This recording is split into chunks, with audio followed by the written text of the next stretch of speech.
Des manifestants encagoulés, vêtus de noir.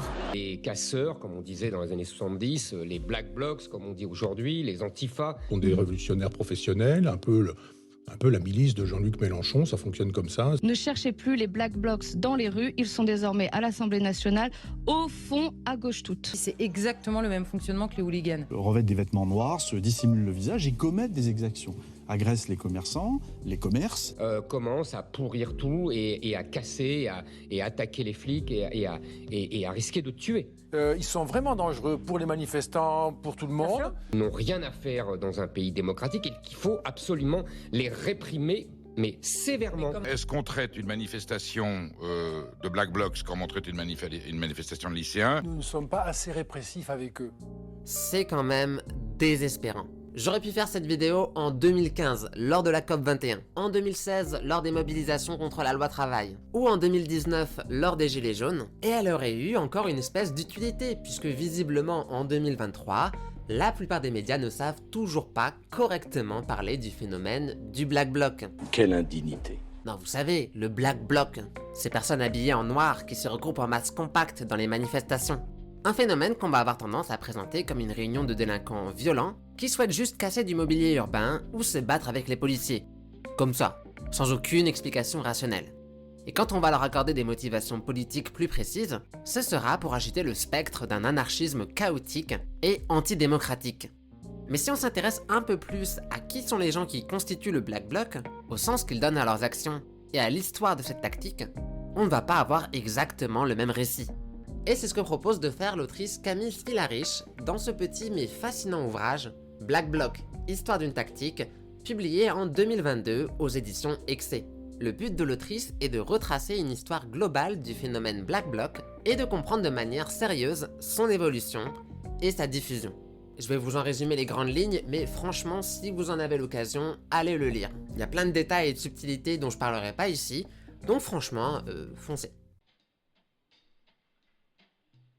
Pour comprendre la naissance de la tactique du Black Bloc, il faut remonter dans l'Allemagne des années 60, qui est alors divisée en deux États distincts. La République démocratique allemande, ou RDA, à l'est, et la République fédérale allemande, ou RFA, à l'ouest. À l'époque, la RFA est en pleine transition démocratique.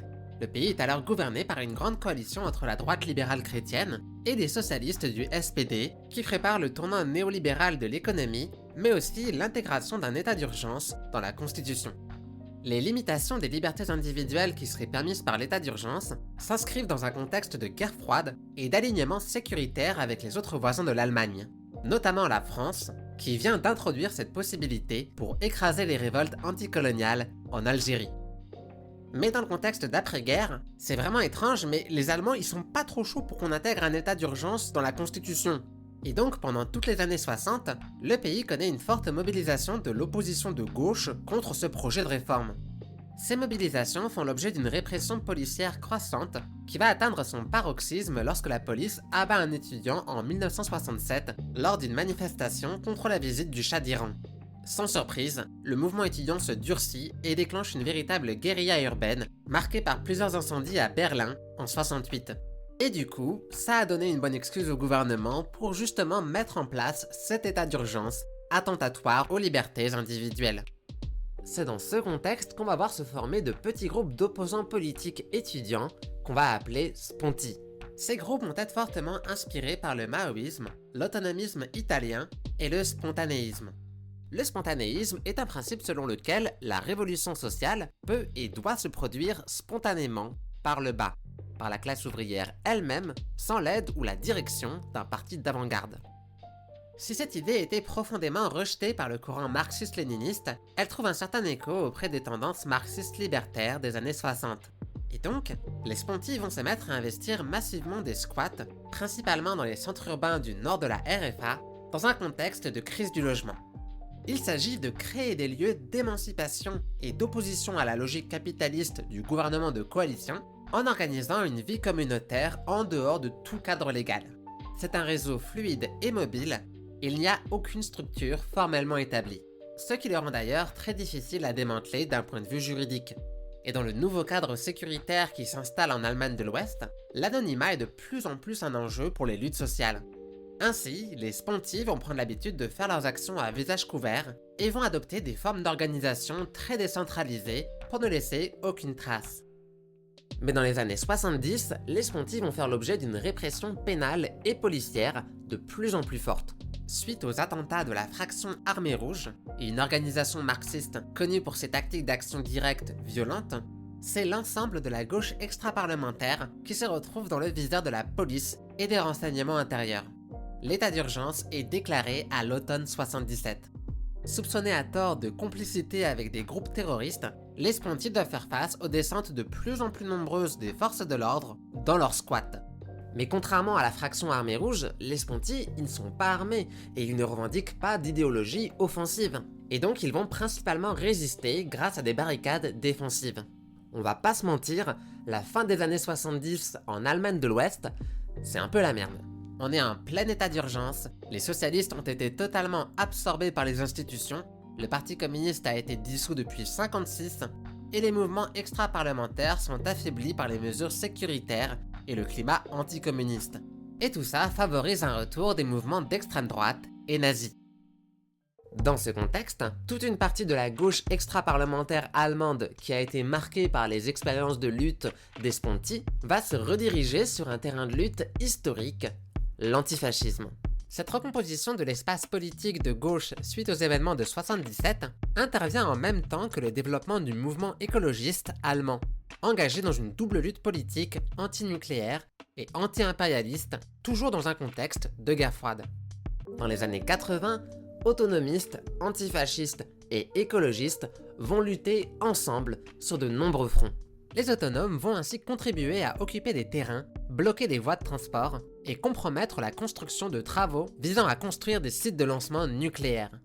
Les expériences et les énergies de ces militants urbains vont être globalement bien accueillies par la population rurale en lutte. L'investissement des autonomes dans la lutte antinucléaire va permettre de construire un réseau de coordination interurbain. Peu à peu, les autonomes abandonnent leur posture de défense pour des stratégies plus offensives et se mettent à organiser des actions de perturbation des sommets diplomatiques, notamment ceux de l'OTAN. Mais cependant, la stratégie des autonomes, elle reste profondément ancrée dans le refus de la violence terroriste des années 70 et en faveur du pacifisme. Bien que radicales et disruptives, les actions directes des autonomes sont caractérisées par une faible volonté de violence. S'il y a usage de la force physique ou de destruction matérielle, cela s'inscrit dans une perspective principalement défensive. Il ne s'agit jamais d'une fin en soi. L'objectif est de tenir un lieu pour faire exister la contestation populaire, malgré les mesures liberticides et antidémocratiques de l'état d'urgence, et de faire reculer les forces de l'ordre pour conserver cet espace de contestation. La stratégie des autonomes repose sur un rapport mesuré à la violence. Le but est de la limiter et de la contenir, et en même temps de l'utiliser médiatiquement via des actions coup de poing. Le sabotage et la dégradation de cibles stratégiques et symboliques, comme les commissariats, les banques et certains types de commerces, en sont de parfaits exemples. Le milieu des années 80, c'est également un moment de consolidation de l'identité des autonomes et des antifas. C'est à cette période que le noir de l'anarchisme s'impose comme leur couleur de prédilection. Le noir permet aussi de rester discret et de mieux dissimuler son identité, qu'elle soit raciale ou sexuelle, en plus de donner une uniformité visuelle au cortège. Les actions coup de poing et la couleur noire allaient ainsi devenir les marqueurs propres de cette nouvelle tactique. Un style de lutte volontairement ambigu qui a divisé et qui continuera probablement à diviser au sein de la gauche allemande, mais qui avait pour ambition de dépasser les schémas de contestation traditionnels mis en échec depuis les années 70 par le néolibéralisme. Et c'est en 1988, lors d'une action contre l'extrême droite à Mackenrode, que le terme de Schwarzer Block, littéralement bloc noir, apparaît pour la première fois dans les médias allemands pour désigner cette formation en bloc serré et compact des autonomes. Initialement, il s'agit d'une formule plutôt stigmatisante, mais les autonomes vont vite s'en saisir pour se désigner eux-mêmes. Après la chute du mur de Berlin en 89, la tactique du Schwarzer Block va continuer à se développer dans l'Allemagne réunifiée, malgré la répression pénale et policière qui va faire disparaître la Norddeutsches Liga, le principal réseau autonome antifa de l'ancienne RFA. Celui-ci va être remplacé par un autre réseau, l'Antifa M, qui va tenter d'interagir plus avec les médias afin de démystifier un petit peu les objectifs du Schwarzer Bloc. Mais cette campagne de communication va avoir du mal à fonctionner, et l'organisation s'éteint dans les années 90 au profit d'une autre organisation, Antifaschistische Aktion, Bundesweite Organisation. Deutschen Wunderschen Sprache. Cette structure va notamment travailler à intégrer les groupes Antifa de l'ex-RDA. Mais la criminalisation continue des militants et leur diabolisation auprès de la population va causer un certain déclin du nombre de Schwarzer Bloc vers la fin des années 90, année où la tactique va renaître de manière assez spectaculaire aux États-Unis.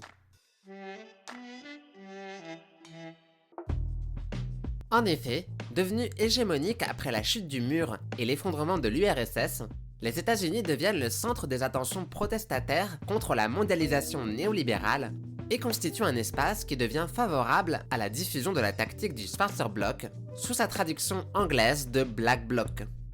Dans un contexte marqué par la désindustrialisation, la guerre du Golfe et la montée de la droite conservatrice et de l'extrême droite, le mouvement antifasciste et anarchiste nord-américain est en pleine réorganisation. Et c'est à travers le développement et la multiplication des journaux militants que ces milieux vont être introduits à la tactique du Black Bloc.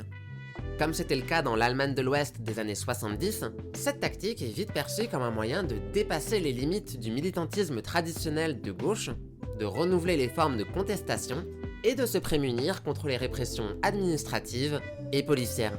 Ce dernier point est particulièrement important dans des pays où la couleur de peau joue énormément sur la manière dont on sera traité par la police et le système judiciaire.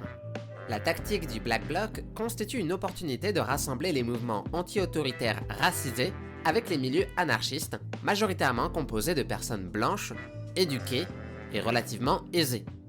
Mais malgré ce vœu d'inclusivité, il faut reconnaître que le Black Bloc a eu du mal à se déployer en dehors des démocraties occidentales libérales et à continuer à être majoritairement articulé par des militants et des militantes de couleur blanche.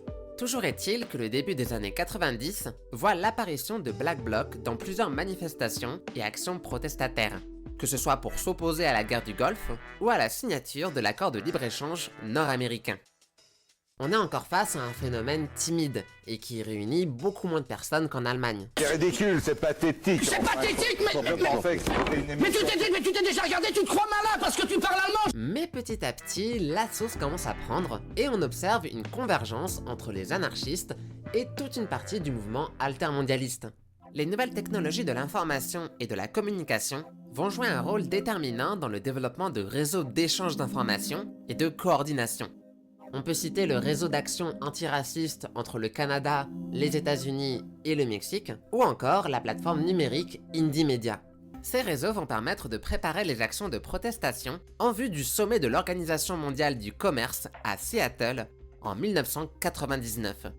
Au cours de cet épisode protestataire de 4 jours, devenu légendaire dans l'imaginaire militant, plusieurs Black Blocs vont se former et activement participer à occuper les lieux publics et perturber la répression policière. On ne parlera pas en détail de la fameuse bataille de Seattle dans cette vidéo, mais je vous encourage vivement à aller vous renseigner sur ce sujet. Comme d'habitude, la tactique du Black Bloc va trouver son lot de critiques parmi les politiques, les médias et même certains militants.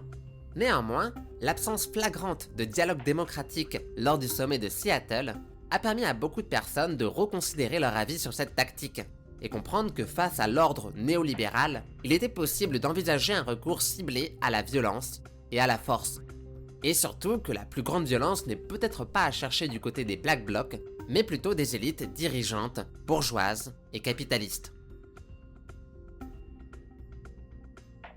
Plus de 30 ans après que le phénomène se soit exporté en dehors des frontières allemandes, on a pu observer la mise en place de la tactique du Black Bloc aux 4 coins du monde, dans des milieux militants et dans des luttes très différentes. Ça démontre que c'est une tactique qui est perçue comme étant suffisamment intelligible et efficace pour être reproduite et réinterprétée dans une grande variété de situations. Alors, qu'est-ce qu'on retient de cette petite histoire du Black Bloc? Déjà que s'il y a violence, ce n'est jamais une fin en soi, que c'est d'ailleurs canalisé et contenu, et que ça répond surtout à des logiques d'autodéfense. Ensuite, que c'est une tactique qui ne vise pas à supplanter ou à remplacer les autres, mais juste à les compléter et à les accompagner. Et enfin, que c'est un phénomène qui s'ancre dans des contextes politiques profondément marqués par la frustration et le désespoir face à des pouvoirs qui sont fermés aux aspirations populaires et qui représentent alors un puissant symbole de résistance. Et si vous avez une certaine sensibilité contre l'extrême droite et le capitalisme, globalement, les personnes qui constituent les Black Blocs sont du bon côté de l'histoire, contrairement aux flics. Voilà, cette émission est maintenant terminée et j'espère qu'elle vous aura plu. Si vous voulez soutenir mon travail, n'hésitez pas à lâcher un like, un commentaire, un partage ou un abonnement. Ich würde mir glücklich machen. Et on se retrouve très vite pour une nouvelle lecture afin de penser et de repenser le monde.